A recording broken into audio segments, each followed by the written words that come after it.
housing Singapore's tallest indoor waterfall. It is one of the star attractions of the gardens. You will stop by here towards the end of the tour, where you can alight to get your tickets.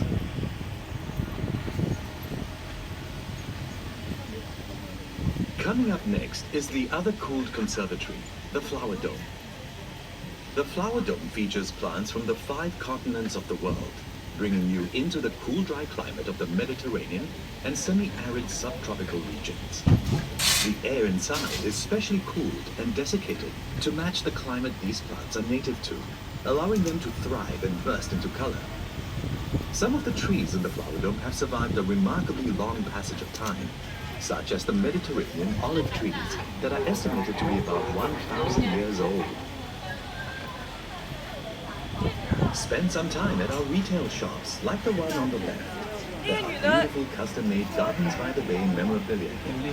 Great hits of souvenirs for family and friends. Catch a glimpse of the Dragonfly Lake approaching on the right. There is a 440-meter boardwalk beside it to stroll along. The Marina Reservoir and 2 lakes surround Bay South, providing irrigation for plants and a cool respite for visitors. You are now entering the Heritage Gardens, which showcases the plants that occupy a special place in the history and culture of Singapore's main ethnic groups.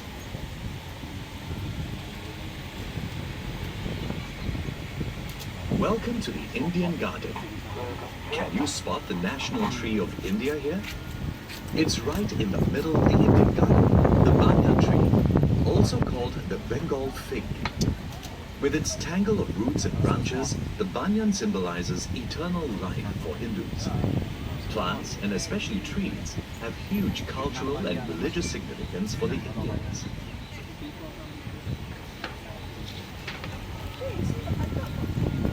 In front of you, a circular opening in the wall welcomes you into the Chinese garden.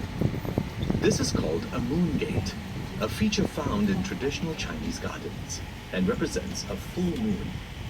For the Chinese, a garden is a reproduction of the natural environment. That's why features like ponds and boulders are common in classical Chinese gardens. A rock represents a mountain, and water stands for rivers and waterfalls. The Dragonfly Bridge is just in front, to the right.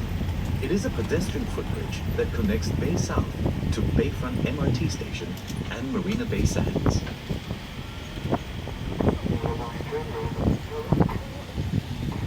You are entering the Malay Garden, the 3rd of the Heritage Gardens.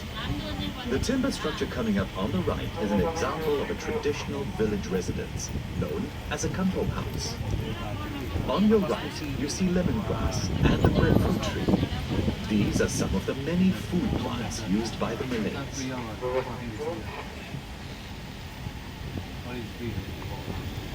Check out the mighty super trees on the left. You'll see the 22-meter-high OCBC Skyway suspended from the taller super trees. This aerial walkway offers a panoramic view of Bay South and the surrounding Marina Bay area. Vertical gardens of epiphytes and flowering climbers adorn the trunks of the super trees. At night, special light and sound effects turn the super tree grove into a spectacle not to be missed.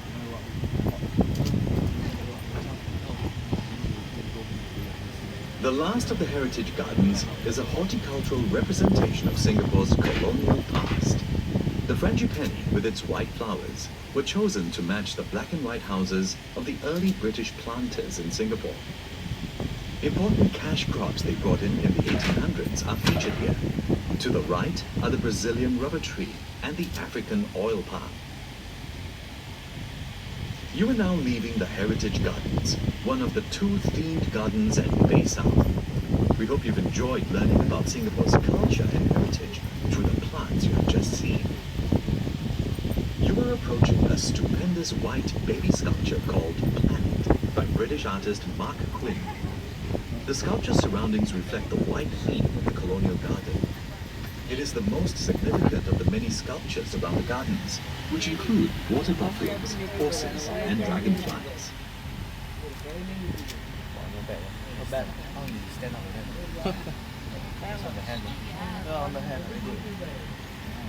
Thấy không? Nó chịu lực trên tay. Impressed.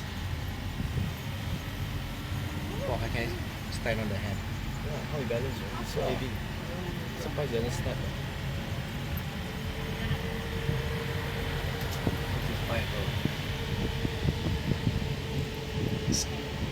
Behold the complex forest towering in front of you. This is the Super Tree Grove, one of the distinctive icons of Bay South. Every super tree is a vertical garden rising from 25 to 50 meters high.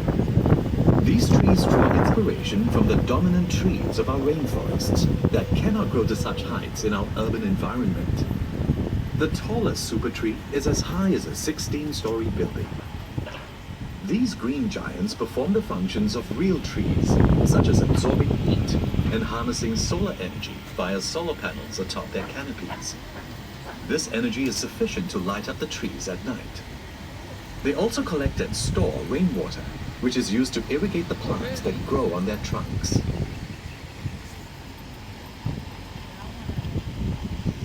Bay South is filled with gastronomic delights. Look up to the left. The tallest super tree at 50 meters high houses a bistro at the top. That guarantees the best treetop view with the backdrop of the beautiful gardens below. The super tree dining area to the right also serves various local and international delicacies. After your ride, be sure to visit the OCBC Skyway on your left. The bridge hangs from the super trees 22 meters in the air and offers a dazzling view of the gardens below.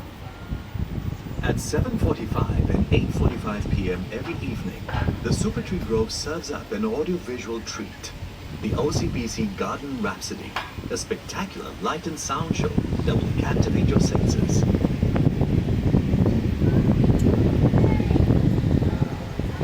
The garden's open grounds, such as the circular lawn to your right, are perfect for a picnic. This area is shaded by a grove of rain trees, such as the one on your right, which have been growing here before the construction of the gardens. Look up to your left and you will notice a giant raised structure. This holds the World of Plants Gardens, which we will visit later.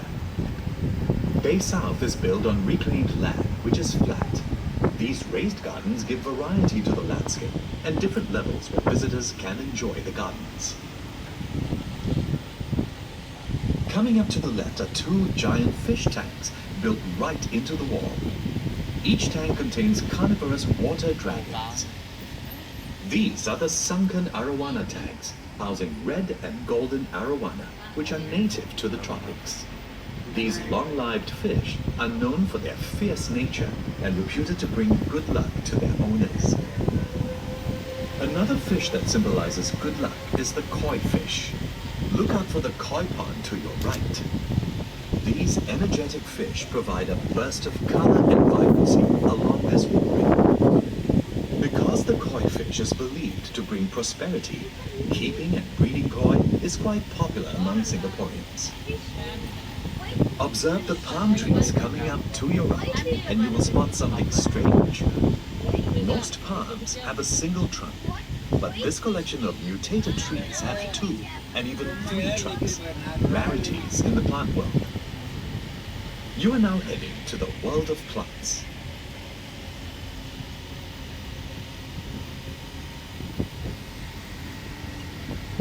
Try to imagine a world without plants. It's impossible. Without plants, there would be no life on the planet.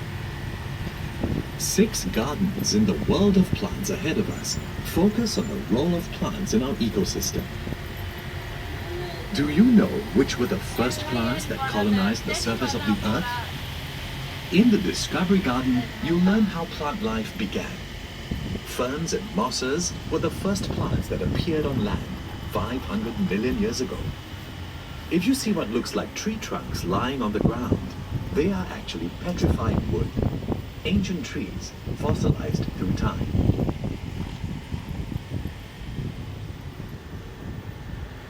The topiary sculptures in front depict the native animals of the rainforest, such as the orangutan, dung beetle, and hornbill. Topiary sculptures require constant pruning to maintain their form.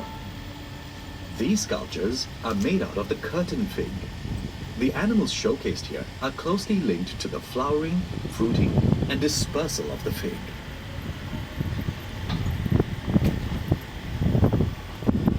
This is the Fruits and Flowers Garden. Pollinated flowers develop into fruits with seeds. The fruits of the cannonball trees on your left and right expel their seeds when they explode on impact, giving the tree its name. Plants and trees also reproduce by dispersing seeds through wind, water, or animals.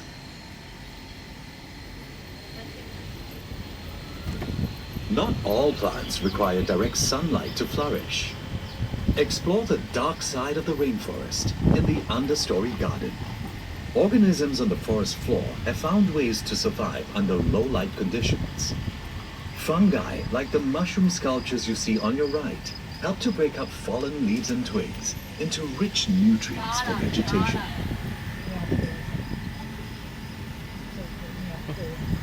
You are entering the world of palms garden.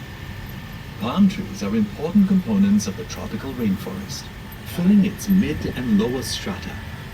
They are also the most common symbols of the tropics. Palms play an important role in everyday life. Rattan is used for furniture. Palm sap is fermented to produce the alcoholic drink toddy. Car wax is made from the leaves of the Brazilian palm. The trunk of the humble coconut can be used as timber. The fruit fiber is made into mats and sacks, and the white flesh of the fruit can be eaten. At the Secret Life of Trees garden, learn that trees consist of a canopy of leaves, trunk, and roots. The leaves of the snowflake trees on your left and right resemble the lattice structure of a snowflake. Tree trunks have a protective outer covering called bark. Some bark are papery thin, others are rough, while the bark of the kapok tree on your right has many thorns protruding from its trunk. Roots absorb water and anchor the tree to the soil. The next stop is the canopy at the cloud forest once again. The winding trails around the man-made mountain emit mist every 2 hours, mimicking the cool, moist climate of tropical high elevation areas such as Mount Kinabalu. Do get off here to visit the 2 conservatories, which hold a truly global kingdom of plants. They come from every continent except Antarctica.